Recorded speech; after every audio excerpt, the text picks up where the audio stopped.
एक बार फिर से CDNP गवर्नमेंट एजुकेशन में आपके लिए लेकर के आए हैं 12th स्टैंडर्ड की ऑनलाइन क्लास। और यह क्लास JEE के स्टूडेंट्स भी लाभ ले सकते हैं अटेंड करके। और एक इम्पोर्टेंट बात, टीचिंग शुरू करने के पहले आप लोग टीचिंग का वीडियो देखते हैं, लेकिन उसमें कुछ प्रिकॉशंस, कुछ सावधानियां जरूर बरतिए। सबसे इम्पोर्टेंट बात है कि आप पूरे वीडियो को, पूरी टीचिंग को बहुत बारीकी से देखिए। जहां शोर ना हो वहां बैठ करके देखिए। अपने टेबल में सामने जमा करके रख लीजिए। लैपटॉप, मोबाइल जो भी आपके पास है वो आप फिक्स करके रख लें और पेन और कॉपी लेकर के बैठे, ठीक है। और इसके बाद उसको बारीकी से देखें, समझें। अगर कोई बात मिस होती है तो उस वीडियो को फिर से रिमाइंड करिए और फिर से देखिए और फिर आगे बढ़िए। जब तक बात क्लियर ना हो आगे नहीं बढ़िए, ठीक है। जैसे हम क्लास में रहते हैं, अब पढ़ा रहे हैं ऑफलाइन क्लास में, तो अगर कोई बात स्किप हो गई आप तुरंत पूछते हैं, सर एक बार फिर से बता दीजिए।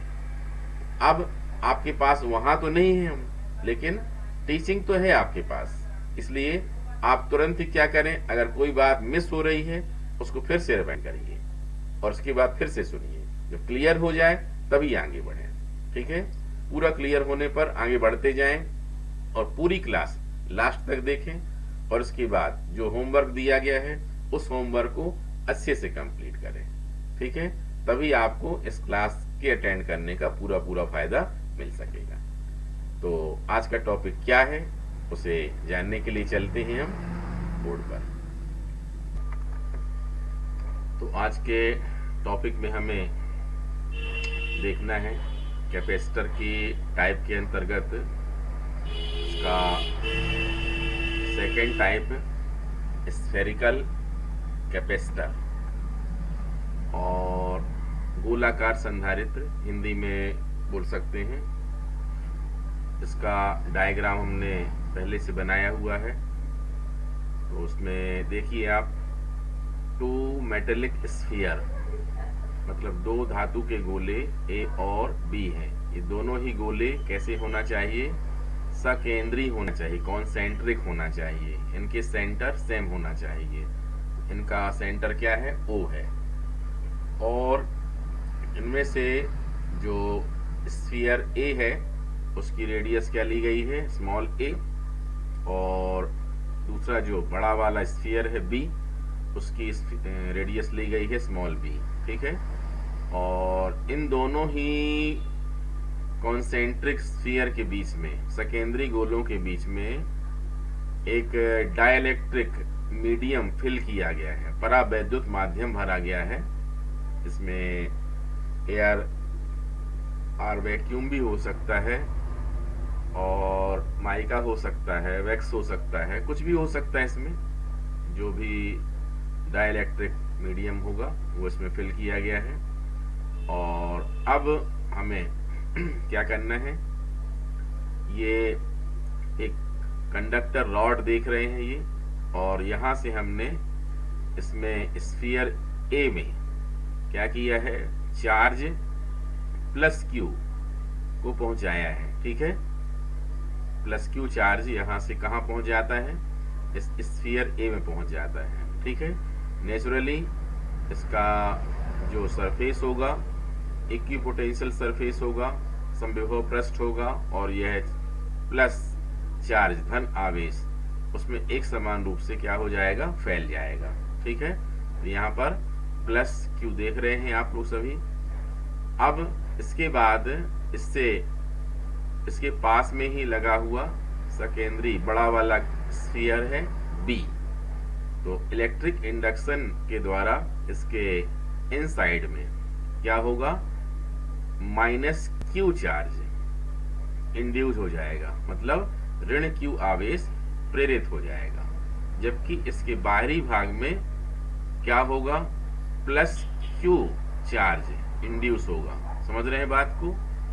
और यह प्लस Q चार्ज यहाँ देख सकते हैं कि हमने जो बड़ा वाला स्फीयर है उसको अर्थ से कनेक्ट कर दिया है, तो इसके पूरे के पूरे जो धन आवेश हैं वे कहाँ फ्लो हो जाएंगे, कहाँ बह जाएंगे, अर्थ में चले जाएंगे। ठीक है, एक बात ध्यान हमेशा रखनी चाहिए कि यह जो बात बोली जा रही है कि यहाँ के समस्त धन आवेश कहाँ, पृथ्वी में बह जाएंगे। ठीक है, ये ओल्ड थ्योरी है, लेकिन अगर हम मॉडर्न थ्योरी की बात करें तो मॉडर्न थ्योरी इलेक्ट्रॉन बेस्ड होती है। ठीक है, और इस बेस पर अगर हम बोलेंगे तो क्या बोला जा सकता है कि जैसे ही इसको हम अर्थ से कनेक्ट करेंगे तो अर्थ के जो इलेक्ट्रॉन्स हैं वो इस स्फीयर बी के जो बाहरी भाग में धन क्यू आवेश थे उनको क्या कर देंगे, उदासीन कर देंगे, न्यूट्रलाइज कर देंगे। क्लियर है। अब हमें क्या करना है, हमें इस स्फेरिकल कैपेसिटर की कैपेसिटेंस कैलकुलेट करना है, इसकी क्या निकालना है, धारिता निकालना है C। ठीक है, समझ रहे हैं बात को। तो इसकी धारिता निकालने के लिए हमें क्या करना पड़ेगा, सबसे पहले इसका हमें कॉन्सेप्ट बनाना चाहिए कि वास्तव में हम C अगर निकालना चाहते हैं तो C का फार्मूला क्या होता, पूरा फॉर्मेट तैयार होना चाहिए कि हम किस ट्रैक पर चलेंगे और C तक पहुंचेंगे। ठीक है, डायरेक्ट तो इस बात को सब लोग स्टार्ट कर देते हैं, यहां से लिखा, एक लाइन लिखा, 2 लाइन लिखा, 3 लाइन लिखा, लेकिन रियल में फिजिक्स पढ़ने का सबसे बेहतर तरीका यही होना चाहिए जिसको आप कहते हैं समझ में आया। ठीक है, अक्सर किसी ने आपके बोर्ड में लिखा कि आपसे कहा 2 + 3, अब लिख दिया गया 5।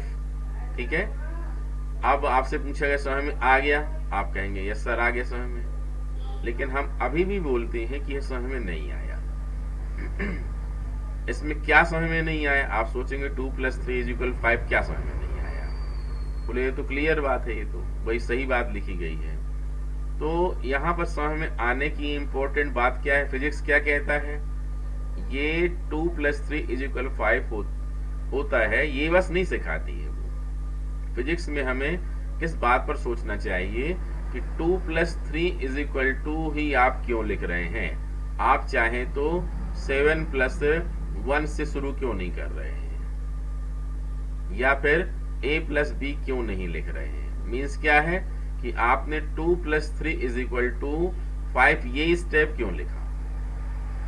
अगर आप इसकी तय में जाएंगे तो फिर आपको पता चलेगा कि ऐसा किस प्लान से किया जा रहा है, आगे इसका यूज क्या होने वाला है। इसलिए सबसे बेहतर क्या है, आपको अगर ऐसा पढ़ाया जा रहा है कि 2 + 3 = 5, तो ये आधा समझ में आ रहा है, आपको 50% आ रहा, 50% नहीं समझ में आ रहा। ये उसी प्रकार से है कि आप पिकनिक मनाने के लिए टूर में जा रहे हैं कहीं, और आप बस में बैठ जाते हैं, और बैठने के बाद फिर आपकी बस चल देती है और बोले रोड में ही जा रही है, और आपको लेकिन पता नहीं होता है कि हम कहाँ जा रहे हैं। ठीक है, और सेकंड वाले मेथड जो हम जिसकी चर्चा अक्सर करते हैं, ये स्टेप ही क्यों लिख रहे हैं हम। इसका मतलब क्या हुआ कि आपने पूरा प्लान बनाया, हमको इस स्पॉट पर पिकनिक जाना है, फिर यहाँ पर ये करना पड़ेगा, बस लाना पड़ेगा, फिर बैठना पड़ेगा, पूरा प्लान करके तो उसमें एंजॉय और पूरी बात कैसी रहती है, क्लियर रहती है। इसलिए हमें फॉर्मेट पहले बनाना चाहिए कि हम C का फार्मूला निकालना चाहें तो कैसे निकालेंगे। ठीक है, तो चलिए हम यहाँ पर लिखते हैं कि C का फार्मूला अगर निकालना है तो C = क्या होता है, Q/V होता है। ठीक है, पिछले वाले डेरिवेशन में भी हमने यही बात आप लोगों को सिखाई थी। ठीक है, C = Q/V होता है। अब यहाँ पर Q क्या है, चार्ज है, वो तो पता ही है। अब V क्या है, V क्या है, दोनों स्फीयर के बीच में पोटेंशियल डिफरेंस है, दोनों ही गोलों के बीच का क्या है, विभवांतर है।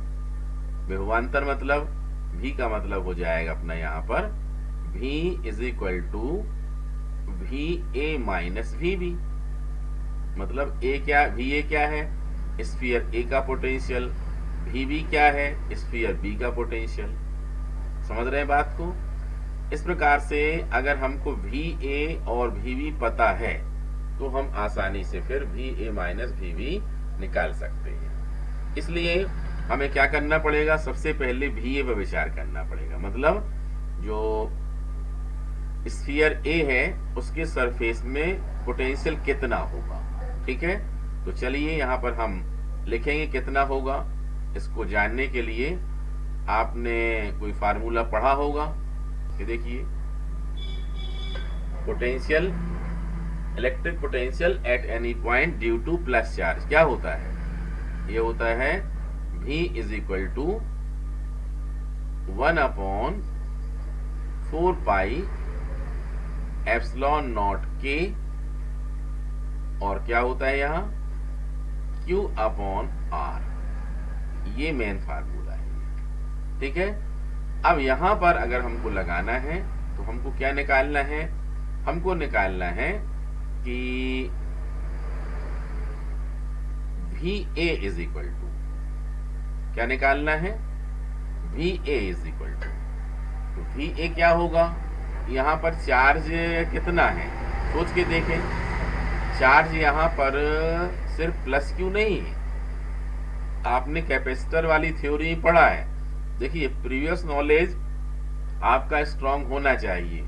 जो हमने क्लास ले ली है, पढ़ा दिया है, उनका नॉलेज अच्छा होना चाहिए। अगर फिर भी कंफ्यूजन हो तो पहले वो वीडियो देखें और उसके बाद ये वाला वीडियो क्लास अटेंड करें। ठीक है, आपने थ्योरी ऑफ कैपेसिटर में पढ़ा है कि क्या होता है कि जो नेगेटिव चार्ज होता है सेकेंड प्लेट का, इनसाइड वाला, वो प्लेट ए के क्या करता है, उसके इलेक्ट्रिक पोटेंशियल को डिक्रीज करने की कोशिश करता है। मतलब गोले बी के आंतरिक भाग का ऋण आवेश गोले ए के धन आवेश, गोले ए के विभव को क्या करेगा, कम करने का प्रयास करेगा।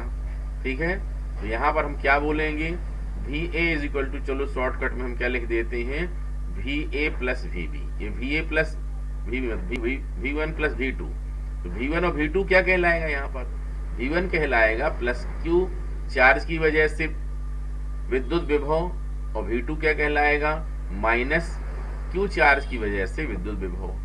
ठीक है, means electric potential due to plus charge, ये V one, and V two क्या होगा, electric potential due to minus charge. ठीक है, तो अब इनकी वैल्यू हम लिखेंगे जब, तो क्या आएगा, ये देखिए 1/4 पाई एप्सिलॉन नॉट के। ठीक है, ध्यान देने की बात है कि अगर आपको ये स्टेप बार बार लिखना पड़ रहा है यहां पर डेरिवेशन में 1/4 पाई एप्सिलॉन नॉट और ये कैपिटल के, तो थोड़ी देर के लिए हमको बार बार ना लिखना पड़े तो इसको क्या मान लेते हैं, हम स्मॉल के मान लेते हैं। अब यहां पर जो लिखा जाएगा उसको हम इतना ना लिख करके क्या लिख देंगे, के का यूज कर लेंगे। ठीक है, अब हम लिखते हैं यहां पर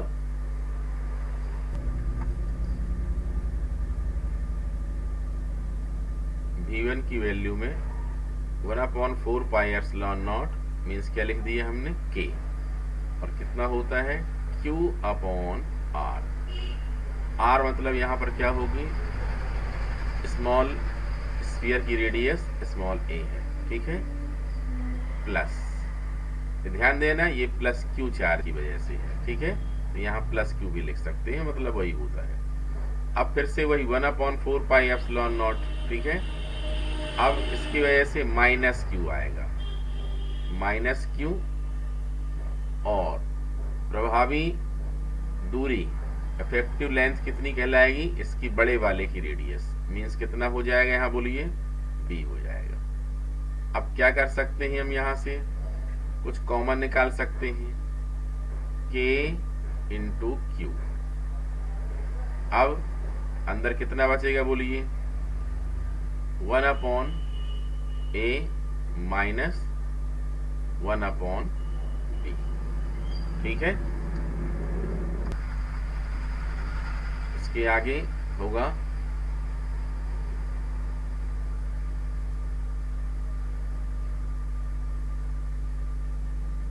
इज इक्वल टू, ये होगा K इंटू क्यू, और इसको सॉल्व कर लो, ए बी माइनस ए, ठीक है। इज इक्वल टू किसके इक्वल है ये अपना आ गया V A is equal to, ठीक है। V A is equal to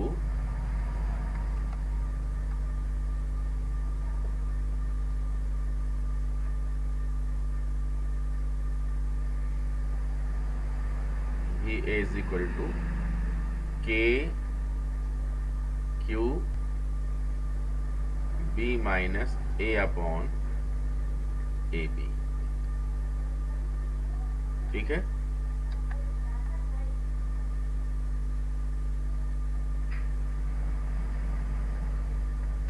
इसको हम मान लेते हैं इक्वेशन नंबर फर्स्ट, ठीक है। अब इसके बाद क्या करेंगे कि सेकेंड वाला स्फीयर कौन सा है, बी, तो इसमें हम लिखेंगे potential V B is equal to, इसका पोटेंशियल क्या होगा बोलिए, 0 होगा। क्यों होगा 0? क्योंकि इसके आउटर सरफेस में कोई चार्ज ही नहीं है, और जब चार्ज ही नहीं है तो फिर इसका Q की वैल्यू कितनी है, 0 है, मीन्स V की वैल्यू कितनी हो जाएगी, 0 हो जाएगी। इस प्रकार से ये हो जाएगा इक्वेशन नंबर 2। अब क्या लिखेंगे, V is equal to V A minus V B, ठीक है। और अब वी ए और वी बी की वैल्यू हम लगा देते हैं, कितना आ जाएगा बोलिए, K इंटू क्यू, और ये आएगा B minus A upon A B, ठीक है। और माइनस कितना, ये 0, ये है V इज इक्वल टू, ये रियल में 0 लिखने का कोई मतलब नहीं है, तो यहाँ पर वही पूरी वैल्यू आ जाएगी, कितना, K इंटू क्यू और B माइनस A अपॉन कितना बोलिए, ए बी। इक्वेशन नंबर कितना हो जाएगा, 3 हो जाएगा। अब हम आखिरी स्टेप में पहुंच गए हैं। अब क्या कर सकते हैं, बाय डेफिनेशन ऑफ कैपेसिटर, क्या होता है बोलो, कैपेसिटर की डेफिनेशन से C is equal to Q upon V, ठीक है।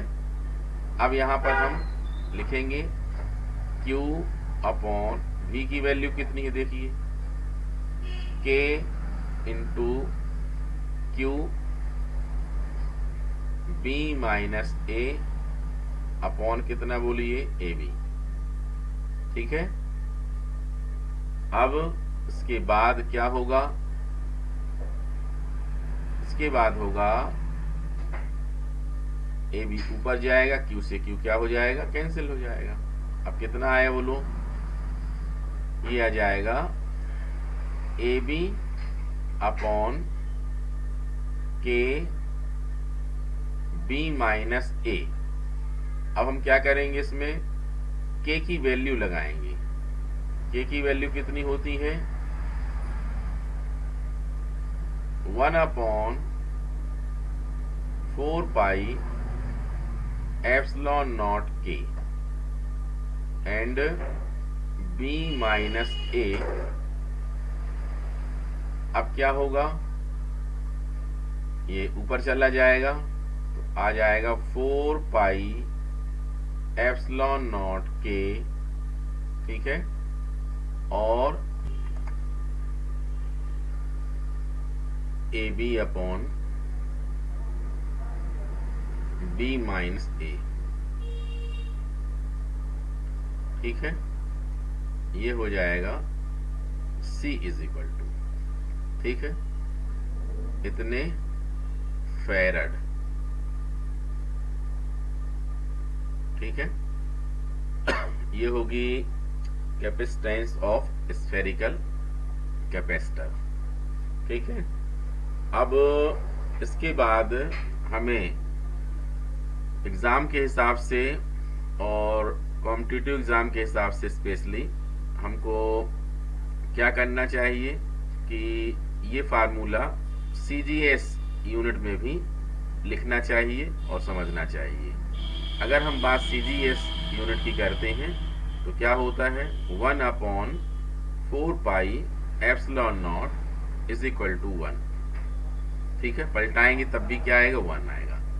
तो इसको अगर हम इक्वेशन नंबर 4 मान लेते हैं तो क्या करेंगे, ये वैल्यू वहां लगा देंगे तो कितना आ जाएगा, बोलिए। इक्वेशन 4 इम्प्लाइज ये आएगा C इज इक्वल टू, यहाँ 1 हो जाएगा ये। ठीक है, अब कितना आएगा, बोलिए, K AB upon B minus A। समझ रहे हैं। अब अगर हम थोड़ा सा और सोचें, if air in air or vacuum, तो K इज इक्वल टू क्या हो जाएगा, 1 हो जाएगा, और K इज इक्वल टू 1 हो जाएगा, तब हम क्या बोल सकते हैं, then C is equal to AB upon B minus A। ये देखिए, ये स्टेट फेरेड, हिंदी वाले इसको स्थित लिखेंगे, मतलब ऐसा स्थित फेरेड। ठीक है, अब देखिए, अगर आप थोड़ा सा दिमाग लगा के सोचें कि हमको अगर सिर्फ स्फेरिकल कैपेसिटर में उनके जो स्फीयर हैं उनकी अगर हमको रेडियस बस पता हो जाए, 2 centimetre, B is equal to 5 centimetre. ठीक है, अब सोच के देखिए, इसमें चार्ज के पता होने की आवश्यकता नहीं रहती है कि चार्ज कितना है इसमें। ठीक है, चार्ज तो हमको स्टोर करना है। कैपेसिटर का बेसिक वर्क क्या होता है, कैपेसिटर का बेसिक वर्क होता है चार्ज को, इलेक्ट्रिसिटी को स्टोर रखना। ठीक है, आज के समय में इलेक्ट्रिसिटी को स्टोर करना एक बहुत बड़ा चैलेंज है, और ये बहुत ही छोटे रूप में जो कैपेसिटर होते हैं, तो मतलब स्मॉल क्वांटिटीज का स्टोरेज करते हैं। लेकिन अगर हमारे अर्थ में इलेक्ट्रिसिटी की प्रॉब्लम, जैसे हम टैंक में, बड़े बड़े बांधों में पानी स्टोर कर लेते हैं और बाद में उसका उपयोग कर लेते हैं, अगर ऐसा ही कहीं जैसे कैपेसिटर ये बने हुए हैं, कैपेसिटर का काम क्या है, चार्ज या इलेक्ट्रिसिटी को स्टोर करना, लेकिन उनकी स्मॉल क्वांटिटी में स्टोर हो पाती है। ठीक है, लेकिन फिर भी होती है, ये हमें जानना चाहिए। मतलब कैपेसिटर का जो मेन रोल होता है वो हमको पता होना चाहिए। अब इसकी कैपेसिटी या कैपेसिटेंस निकालने के लिए कहा गया, तो बस अपन को क्या करना है, इस फार्मूले का यूज करना है, और 5 इंटू 2 मीन्स कितना आ जाएगा, 10 आ जाएगा, अपॉन में 5 माइनस 2 मीन्स कितना आ गया, 3। ठीक है, मीन्स 3.333 स्टेट फेरेड या स्थित फेरेड। ठीक है, बात क्लियर है। इस प्रकार से ये फार्मूला काफी यूजफुल है। अगर सिर्फ ये 2 बातें दी जाती हैं, यहाँ भी हम निकाल सकते हैं, लेकिन हम यहाँ पर किसकी वैल्यू लगाएंगे, यहाँ पर इसकी वैल्यू लगाएंगे, 1/4 पाई एप्सिलॉन नॉट। अगर SI की बात होती है तो फिर इसकी वैल्यू 9 इंटू 10 पावर 9 यूज की जाती है। ठीक है, तो ये आप लोगों को दोनों बातों को याद रखना चाहिए। ठीक है, अब लास्ट में आपके नोट्स प्रिपरेशन की दृष्टि से हम मैटर यहाँ पर डिस्प्ले करते हैं। आप लोग उसको नोट करें। ठीक है, ये पूरा हमने लिख दिया है। ये derive formula for capacitance of spherical capacitor, गोलाकार संधारित्र की धारिता के लिए सूत्र प्राप्त करो। ठीक है, ये आप लोगों को पूरा नोट करना है। यहाँ डिस्प्ले हम कर रहे हैं और आप लोग उसको लिखते चलो। यहाँ से आंसर होगा। ठीक है, ये पूरा हिंदी में लिख दिया है, आगे इंग्लिश में भी लिख दिया हमने यहाँ पर। ये देखिए पूरा डेरिवेशन है। ठीक है, ये पूरा का पूरा अच्छे से नोट करें। ये देखिए वही बात जो हमने समझाई है उसको हमने सिस्टमेटिक नोट्स के रूप में लिख दी है। आपको एग्जाम में कैसे लिखना है उसके हिसाब से ये देखिए ये लास्ट में आ गया है, और जो CGS वाला है जो हमने अभी पहले ही बताया उसी में से नोट कर लेंगे। ठीक है, तो इस प्रकार से इसको करके देखें और एग्जाम के लिए एक इम्पोर्टेंट क्वेश्चन है। ठीक है, आशा करते हैं आज की यह क्लास आपके लिए बहुत ही लाभकारी और उपयोगी थी। आपने इसमें से पूरा लाभ उठाया और सीखा। अब सीखी गई बात को भुलाना नहीं है, उसको स्थायी करना है। इसके लिए आप लोगों को प्रैक्टिस करनी पड़ेगी। ठीक है, और एक इम्पोर्टेंट बात जो हम हमेशा बोलते हैं, फिजिक्स में आप न्यूमेरिकल्स से दूर मत भागिए। जो भी क्वेश्चन आते हैं अगर उनमें फार्मूले आते हैं तो उनसे रिलेटेड न्यूमेरिकल्स जरूर करिए, और साथ ही साथ ऑब्जेक्टिव टाइप क्वेश्चन की प्रैक्टिस जरूर करिए। तो आज के लिए इतना ही है, कल फिर से मिलेंगे नए टॉपिक के साथ में। Take care.